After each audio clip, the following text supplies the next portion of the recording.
امام حرم دیوبند میں آئے تھے. اپنی تقریر میں انہوں نے کہا میں امام حرم ہونے کی حیثیت سے دنیا کے ہر ملک میں گیا. حضرت نانوتوی نے واز کہا, جمعے کے بعد اعلان کیا کہ مدرسے کی بنیاد رکھی جائے گی. سب سے پہلی عید. دوستو ابھی قاری جمشید صاحب نے دارالعلوم دیوبند کا تذکرہ کیا تو انہوں نے میرے دل کے تاروں کو چھیڑ دیا.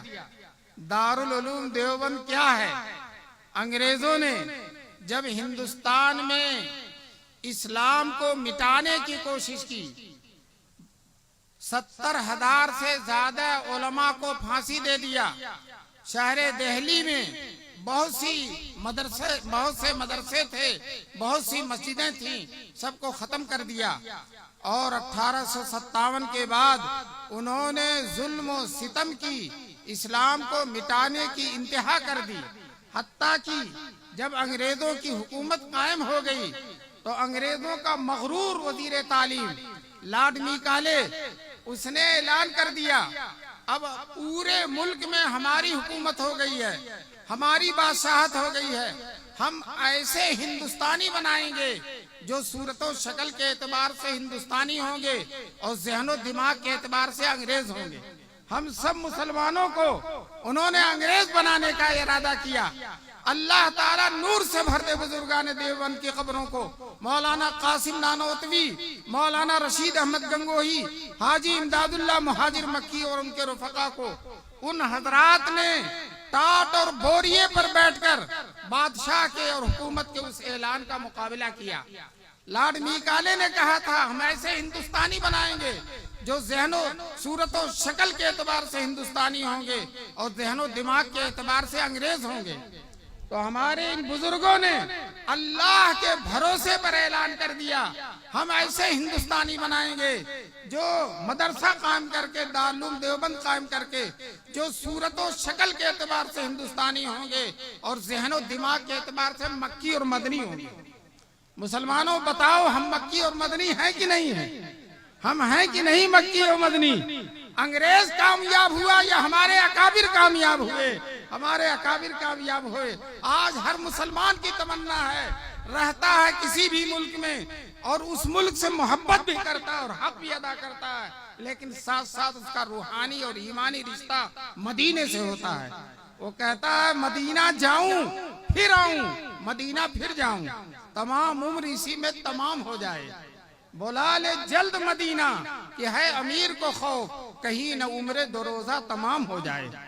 دوستو یہ علماء دیوبند کی برکت دیکھیے. 1857 کے بعد 10 سال مسلسل تہجد میں گرم آنسو بہاتے رہے, روتے رہے, اللہ کے حضور سجدے میں پیشانیاں رگڑتے رہے, اے اللہ ہندوستان میں اسلام کی حفاظت کی کوئی سبیل پیدا فرما دے. 10 سال رونے کے نتیجے میں اللہ تبارک تعالیٰ نے ان بزرگوں کے دل میں اجتماعی الہام پیدا کیا کہ دین کی حفاظت کی یہی شکل ہے کہ مدرسہ قائم کیا جائے. چنانچہ لوگ اکٹھا ہوئے, اپنے الہامات کو بیان کیا. کسی نے کہا میں نے خواب میں دیکھا ہے کہ مدرسہ قائم کیا جائے, کسی نے کہا مجھے میرے دل میں آیا ہے, کسی نے کہا مجھے الہام ہوا کہ مدرسہ قائم کیا جائے. انہی الہامات ربانی کی روشنی میں دیوبند میں ایک مسجد کے صحن میں ایک انار کے درخت کے نیچے ایک استاد اور ایک شاگرد سے مدرسہ قائم کر دیا گیا. استاد بھی محمود اور شاگرد بھی محمود, اور 150 سال سے الحمدللہ اس مدرسے کے کارنامے بھی محمود. دوستو محرم کے مہینے میں مدرسہ کھلتا ہے اور رمضان آتے آتے, شعبان آتے آتے دورے تک کی تعلیم ہو جاتی ہے. اور بچے دیوبند کے نہیں, میرٹھ کے نہیں, مراد آباد کے نہیں, امروہہ کے نہیں, سمرقند و بخارا کے, ایران اور توران کے بچے آ جاتے ہیں. اس زمانے میں نہ ریڈیو, نہ ٹیلی ویژن, نہ موبائل, نہ اخبار, لیکن اللہ کی رحمت کے فرشتوں نے ہر جگہ اعلان کر دیا اے علوم نبوت کے پروانوں, چلو دیوبند میں علوم نبوت کا چراغ جل گیا. دوستو جب پوری دنیا سے طلبہ آنے لگے, دارالعلوم دیوبند کے بانی مولانا قاسم نانوتوی رحمت اللہ علیہ نے مدرسہ کھلنے کے 6 سال جب دستار بندی کا جلسہ ہوا تھا, جیسا یہ جلسہ دستار بندی کا جلسہ ہوا, تو مولانا قاسم نے تقریر کی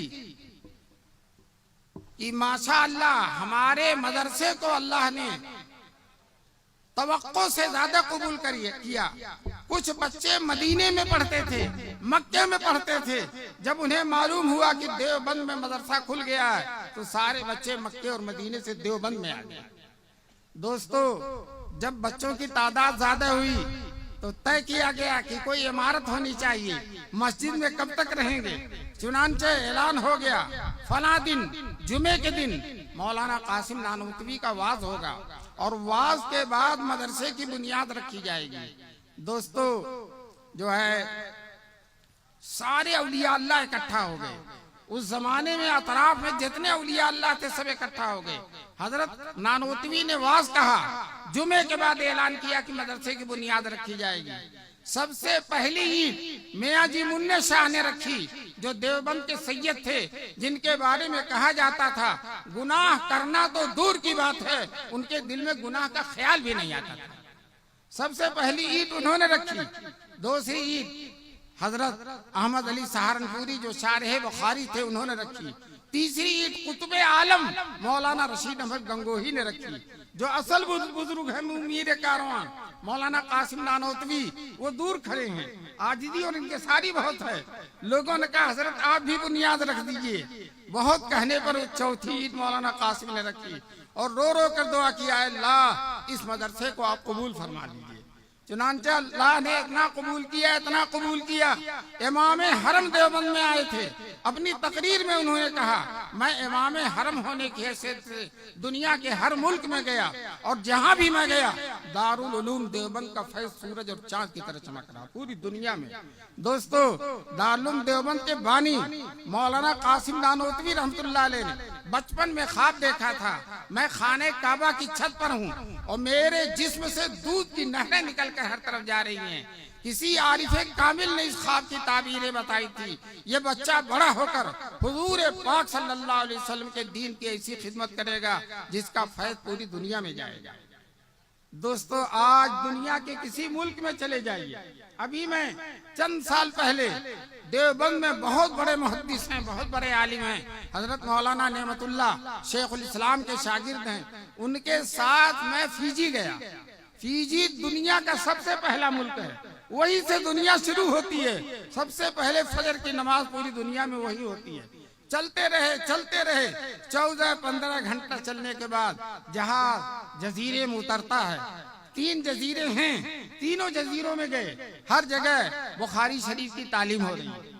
بخاری شریف کی تعلیم دورے تک کی تعلیم ہے.